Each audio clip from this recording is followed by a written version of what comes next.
ai chẳng tịch khôi chứ tôi có công chẳng và có công chạy chầm nuôi bà thợ ca nghiệp không bát prey mất dương về một chụp khné hai dương nâng chụp khné chỉ mùi nâng rương chỉ trơn và hai rương đúng và hai chỉ lục nè cái bông tay trong tu sana ai mà tàu rương tìm muối và hai chỉ trong đăng ngay rương nâu khai bắt đầm bòn rương ấy kế luôn nhé rương nhạc phun cào ệt chẳng thà ta một tuần mong đi pin đi thà ta nhạc phun cào lạc đoประมาณ 2 nhạc tục mê rục ệt và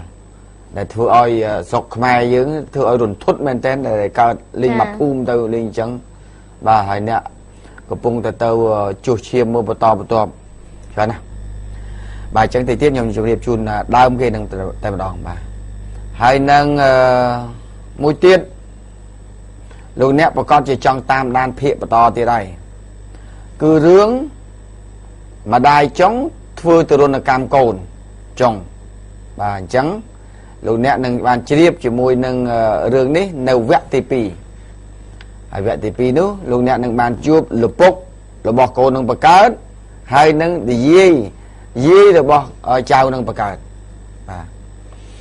chẳng đường chẳng on đi lúc nè nâng bàn tôi sẽ nan đâu không ngày đi hay ấy lần đi khi nhom chập đam đồng 4 cứ trôi say rương đâu khang khai bắt đồng bòn bắtไปmất tôi tên này chuyên cầm pung tại tôi sẽ na cầm thì port miền hàng mía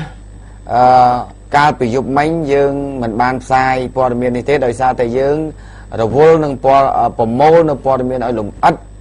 chung vinh nâng rương chẳng on đi làm bay ở đăng tha ta hết ấy ban chiên nhẹ sọc nâu phum rồi ca khum rồi ca sọc sừng cai khát bát đầm bóng tôi chỉ túc mì rục ết đo thằng nâng tới nè bà tôi tên này chuyên đi cái lai một đôi sọc của phim rồi ca nâu con sọc sừng cai và chia bồ đọt và pẹ và pun chi lan tàu đôi mà mưa bọn ông tụ chẳng bà phần tái cứ chi lan ấy tàu vì nật chiêm nâu một đôi sọc phiệp đi ấy là đi dừng khơi tha xe va bầm ra sọc của phiệp và chia bồ đọt của pung tại phây khai giá vậy là đi xe va bầm ra sọc của phiệp nơi tam phum chẳng thế miền tại khang cửa xuông sọc hạp về ba thế để trâu tay pin đi về liên đi mong đi chập đam rất bần tăng phần này sẽ va so của phiếp nơi tam ti xạ thiệt là hai cái trâu tay rất bần tăng chồng pu clinic để bác miền chịu áp tầm lọp đây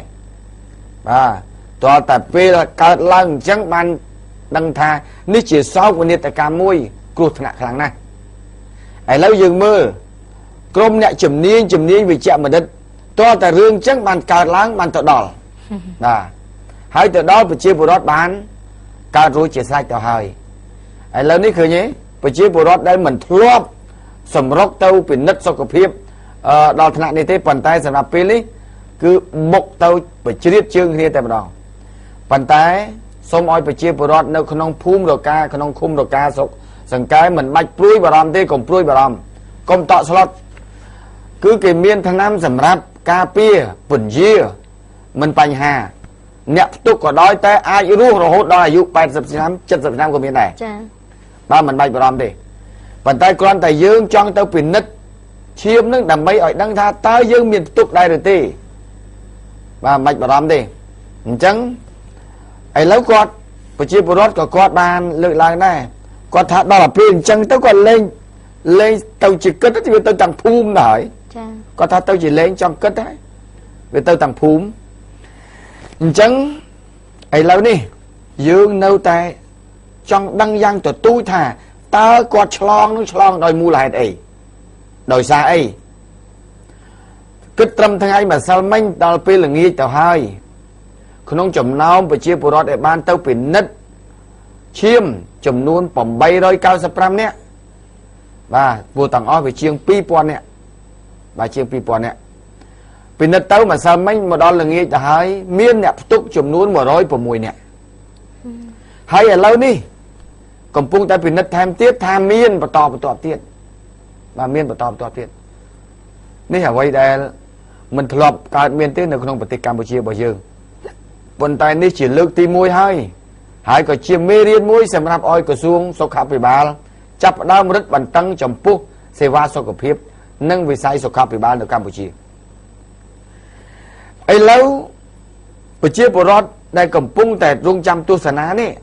សួរថាតើឆ្លងដោយមូលហេតុអីតាមរយៈការចាក់ថ្នាំវ៉ាក់សាំងការប្រើប្រាស់សារ៉ាងតែមួយប្រើទៅលើមនុស្សដដែលប្រើមនុស្សជាច្រើនទៅលើសារ៉ាងដដែលឬក៏ពេទ្យប្រចាំភូមិនឹងគាត់មានចេតនាបូមឈាមអ្នកណាម្នាក់អ្នកកើតអេដទៅចាក់ទៅលើប្រជាពលរដ្ឋទៅទៀតបាទប៉ុន្តែឥឡូវការសង្ស័យទៅលើមេពេទ្យពេទ្យប្រចាំភូមិនោះគាត់បែរជាកិច្ចខ្លួនទៅហើយថាមកខេត្តតាកែវឥឡូវកំពុងតែធ្វើការពិចារណាទាំងអស់គ្នាសូម្បីតែ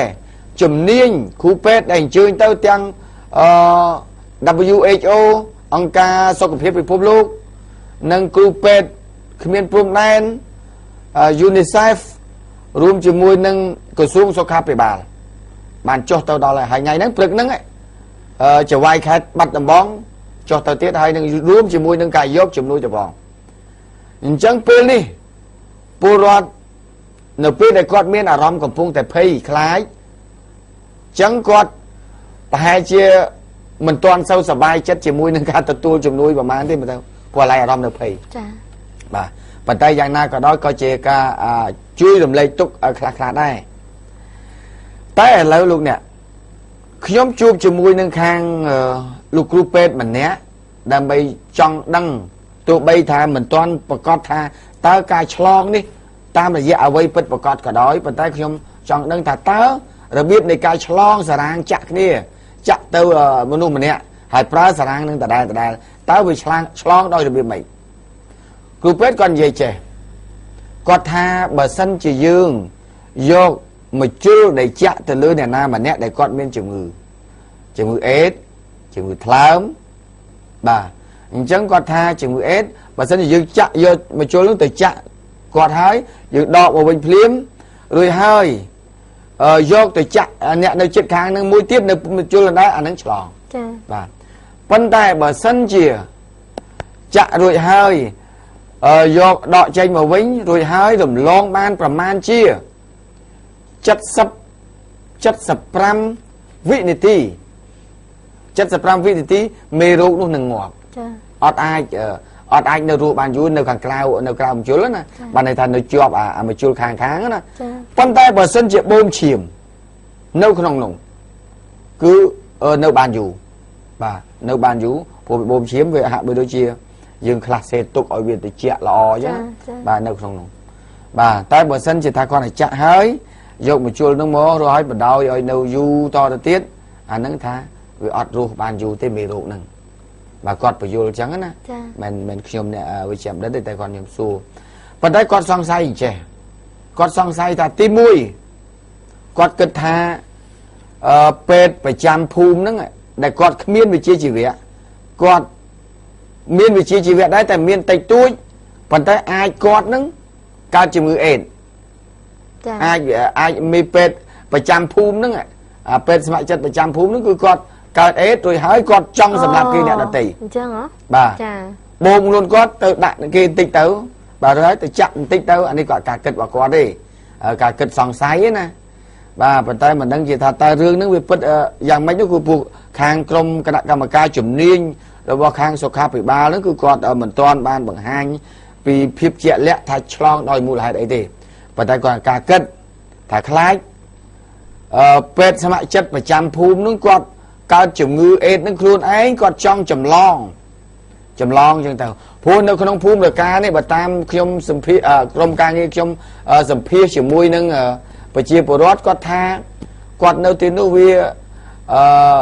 ដាច់សង្វែងពីមណ្ឌលសុខភាពអញ្ចឹងគាត់មានជំងឺអីតិចតួចបន្ទាន់គឺគាត់ត្រូវការគ្រូពេទ្យហ្នឹងហើយគ្រូពេទ្យប្រចាំភូមិហើយសម្រាប់ឲ្យទៅចាក់ថ្នាំដូចជាគ្រុនផ្ដាសាយជំងឺក្តៅគ្រុនក្តៅក្មេងៗបាទគាត់គ្រូពេទ្យនឹងតែម្ដងគ្មានអ្នកណាយកគ្រូពេទ្យក្រៅពីគ្រូពេទ្យហ្នឹងឯងព្រោះនៅនោះមានតែមួយហ្នឹងបាទអញ្ចឹងហើយមកភូមិហ្នឹងជាង 2000 នាក់ហ្នឹងគឺ pra pra ta cú pet nè cha hỏi vậy lấy dương bị nứt mưa nẹt để cào nẹt để tục mì ruột ấy miền côn tôi tục mà đai ọt miền tì tái miền cồn miền cồn tí pi lục dây lục ta ai dụ chất chất bay ta hái cào bà tục mì ruột ấy chẳng đam chom để nom oi phá để tha đăng rương cao ết được không phum nắng đam chom tờ bốn tranh pi lục ta lục dây mà nè để con ở dụ chiêng chất tờ hái con cả lòng mối còn thọp miên chùm ngư cả tha chùm ngư rồi bền suốt con chùm ngư rồi bền suốt tại tay oi crupe nó chặt năm chia 100 đồng công của già còn bà ở chẳng côn chẳng trao chẳng ấy chẳng tàu bà chặt sao hai mình men rương nó tâm cao lang pê lên thếประมาณ pi cho năm hai bà tại vì mình đăng vì mình miền là na đăng mình men tâm cao lang pê là dương tâm đăng thay thế tam phước ở chừng ngư tiếp tục du hai bộ pê nó chặt năm rọp năm mồi nè và thom ná can na cái pin nứt mưa khơi ta chiêm tục đòi mì ruột ếch chập pi bầm môi khai lang tàu bà ban pin nứt tự đăng bà trắng đó là pê là dương mưa pi chẹt sấy mưa chẹt sấy đam chom để nom oi nè phum nâng thằng miền tục mì ruột ếch thành lập chiêm bồ đoán cứ miền lục ta lục giấy để quạt thà quạt pui và quạt pui rồi bền suốt và pui rồi bền suốt đó là pe quạt trâu tâu pin nứt mà đòn tiệt và quạt chơi tờ nghe cái đó quạt ta chẳng ai chịu ngư rồi bền suốt về thọp thà chịu ngư về 100 tờ cố sườn o không chẳng tàu đó là một đòn nó còn thấy mà nói nó đôi chia được nghe cái đó chọn oi cái tàu pin nứt ở chiêm tích ở cái bên chiêm chắc đọc về tàu bên chiêm mình men đâu bên lại cụ pet đấy tàu bên một khai đặt được bò đọc bên tới mưa chiêm ta tạp tục mệt hụt hết quạt nhẹ bớt mỏng quạt tham mấy quạt tàu chỉnh chăng và mấy quạt tàu chỉ cao chiều mưa ên chăng quạt đại từ lên xây nhi ná nơi từ chiều mưa dây nơi này nè mình đây tôi ná đây từ một khai một ấy quạt đây một pin một tàu lọc bay một xoay phai này bầm này là nè squat nè chẳng thua oi quát xà lăng căng kết tha ôi bờ khi nhom tục trắng khi nhom ở đây papo hàng cao papo gió mấy cái cao chẳng ta cao đến đôi sai ấy chẳng còn có số thà số pe thà lugu pe chẳng chừng mưa ếch long đôi được biết na khla còn số chẳng tới bàn pet cái pram ta long đôi được biết prum long đôi được biết cá pra chiêm đôi cá chặt năm giờ ra ngay đôi cá bầm bao đo cô đây chẳng tới đọc vô chẳng tới có ta tỉ có ót pẹ pon đâu không à rừng long đường tỉ chẳng có kết tha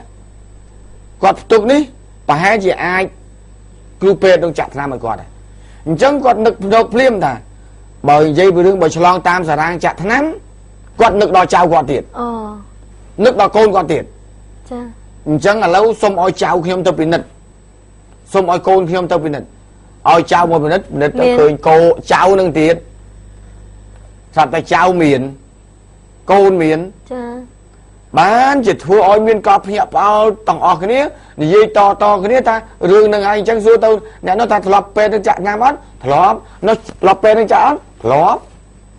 ở lưng tay mà đònนี่แต่น้อมอ้อยมีการพยาพาแต่ท้าภูมิหรอกะตุกดอยมีรูปเอ็ดพิจารณาแต่ปัจจุบันดัดอังกฤษบ่าจังแล้วสมสนับตู้สนับเราบอกปัจจุบันก่อนยุลไม่ก่อนเติมมือชิมไหมบ่าปัจจัยก่อนแต่อันนี้อัดมีตุกไอ้ปัจจัยก่อนเติมมือชิมบ่าจังจูบสมัยเราบอกก่อนแต่ก่อนยัยทางไม่กล้าบ่าสมชื่อมามันจะบอกยังคุณปลาทรายtớiยังจะทำมาดองtớiบาดtớiเลยก้อยยังมาตั้งสโลมใบกระเพราเขาจะทำดามบาดติดต่อไปนี้กี่มาจะเอามาช่วยชูช้อนยังมาตามกี่ได้บ่เคยนึกธรรมดาไปเนี่ยหูไปเกิดอะไรชอบเกิดชอบกูตามเกย์นั่งจะมาเคยจ้าแต่บ้องไผ่ได้มันซ้ำมันไผ่ดอนแจ๊กการกรบเคลียแจ๊อ่อนโกนยมเองตอนนามาพอง ពេលនេះ យើងប្រជាជនយើងនឹងកើតចង់ទូទៅចង់ទាំងអស់ហើយឃុំលកាយើង ចំណែកខ្ញុំជាមេភូមិខ្ញុំព្រួយបារម្ភរឿងប្រជាពលរដ្ឋរបស់ខ្ញុំព្រោះថាវាសម្បើមពេកបាទច្រើនលើសលប់ពេក បាទទៅតែនៃជននេះដល់មែនតែនទៅអ្នកភូមិគាត់និយាយចឹង ចា អើវាគ្រប់គ្នាដែរនឹងភ័យអីណា ចា គាត់ថាអញ្ចឹងប៉ុន្តែឥឡូវនេះទោះបីភ័យឬមិនភ័យក៏ជាមេរៀនមួយសម្រាប់ឲ្យក្រសួងសុខាភិបាលត្រូវតែពិចារណាជំវិញអំពីសេវាសុខភាពនៅតាមតំបន់ជនបទបាទពីព្រោះកន្លងមកប្រជាពលរដ្ឋនៅតាមតំបន់ជនបទនៅពេលដែលសេវាសុខភាពអត់សូវមានគឺគាត់គ្មានអីក្រៅពីប្រើថ្នាំខ្មែរទេប្រើគ្រូខ្មែរទេកូនចៅក្មួយសាច់ញាតិសាលហិតរបស់គាត់ជំងឺតិចតួចក្តៅខ្លួនគ្មានអីក្រៅពីដើររកកាប់ថ្នាំកាប់ដើមឈើបាទធ្វើជាថ្នាំពេទ្យបាទខ្លះទៀតរកគ្រូខ្មែរស្ដោះផ្លុំទៅប៉ុន្តែដោយសារតែសង្គមរបស់យើងកំពុងតែវិវត្តតាមវិទ្យាសាស្ត្រជឿនលឿនទៅហើយគឺដាច់ខាតមណ្ឌលសុខភាពត្រូវតែមាននៅតាមតំបន់ជនបទប៉ុន្តែក៏ត្រូវតែជំរឿសពីគុណភាពគ្រូពេទ្យដើម្បីប្រចាំការដែរមិនមែនគ្រាន់តែគ្រូពេទ្យនោះឃើញគេទម្លាប់ចាក់ថ្នាំធ្លាប់ប្រើថ្នាំហ្នឹងជំងឺក្តៅធ្លាប់ប្រើថ្នាំហ្នឹងដោយហើយឲ្យគាត់ធ្វើជាគ្រូពេទ្យស្ម័គ្រចិត្តប្រចាំភូមិទេបាទព្រោះវាគ្រោះថ្នាក់ខ្លាំងណាស់ហើយតាក់ទងអំពីបញ្ហា clinic ក៏ដូចគ្នាដែរមិនទៅបដិសេធទេបើសិនជាគេមានជំនាញពិតប្រាកដប៉ុន្តែសូមកុំឲ្យមានជំនាញដែលទិញសញ្ញាបត្របាទការទិញសញ្ញាបត្រដើម្បីបិទរួចហើយថត logo ហើយជាមួយថ្នាក់ដឹកនាំប៉ុណ្ណាណីរួចហើយបិទដាក់អញ្ចាំងប៉ុន្តែទីបំផុតគុណភាពដែលខ្លួនគ្មានចំណេះវិជ្ជាជីវៈពិតប្រាកដដែលធ្វើឲ្យគ្រោះថ្នាក់សម្រាប់ប្រជាពលរដ្ឋទូទៅបាទអញ្ចឹងយើងជឿជាក់ថាក្រសួងសុខាភិបាលនឹងធ្វើការពិចារណាឡើងវិញជុំវិញរឿងទាំងអស់នេះនៅពេលដែលហេតុការណ៍កើតឡើងអញ្ចឹងឥឡូវនេះយើងឃើញថាតើតែប្រជាពលរដ្ឋផ្ទុកមេរោគអេដដល់ក៏គ្រឹកក៏ក្រែងអញ្ចឹងបាននាំគ្នាភ្ញាក់ផ្អើលចោះពីមុនពេទ្យខ្លះគ្មានជំនាញគ្មានវិជ្ជាជីវៈចាក់ថ្នាំគេឲ្យស្លាប់ចាក់ថ្នាំគេឲ្យពិការអវយវៈតើគិតយ៉ាងម៉េចបាទនេះអត់បានគិតដល់អ្នកដែលស្លាប់ដោយសារការចាក់ថ្នាំផងបាទឥឡូវយើងគិតថាពេលនេះអ្នកចម្លងមេរោគអេដតាមរយៈការចាក់ថ្នាំដោយប្រការណាមួយយើងមិនទាន់ដឹងច្បាស់ទេដោយសារតែខាងក្រុមគណៈកម្មការកំពុងតែធ្វើការស៊ើបអង្កេតបន្តយើងក៏មិនទាន់ប្រកាសថាតើពេទ្យប្រចាំភូមិដែលគាត់គេចចេញពីភូមិនឹងទៅនឹងគាត់ជាអ្នកប្រព្រឹត្តអញ្ចឹងដែរឬទេប៉ុន្តែបើតាមដឹងគេសាកសួរប្រពន្ធគ្រូពេទ្យនឹងទៅថាប្រពន្ធគ្រូពេទ្យនឹងថាអត់មានកើតអេទេថាប្តីគាត់ក៏អត់កើតដែរប៉ុន្តែឥឡូវឆាប់សួរថាប្តីទៅណាថាប្តីទៅបុណ្យសាច់ញាតិនៅខេត្តតាកែវ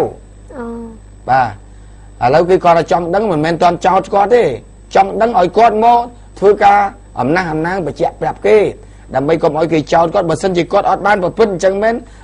ចាប់គាត់ក៏វាអយុត្តិធម៌សម្រាប់គាត់ដែរដរាបណាការបញ្ជាក់ណាមួយថាការឆ្លងនេះដោយសារគាត់ជាអ្នកយកថ្នាំទៅចាក់គេពិតប្រាកដអានឹងបានគាត់ត្រូវមានទោសហើយទោសនេះមិនមែនទោសស្រាលទៀតទោសធ្ងន់ហ្មងបាទប៉ុន្តែបើតាមខ្ញុំចាំដូចជានៅប្រទេសដូចកូរ៉េក៏មុនដែរគ្រាន់តែរឿងកប៉ាល់លិចស្លាប់មនុស្សប្រមាណនេះរដ្ឋមន្ត្រីលាលែងពីតំណែងចាបាទនេះដោយសារតែគាត់ទុកសោកពីអ្នកដែលស្លាប់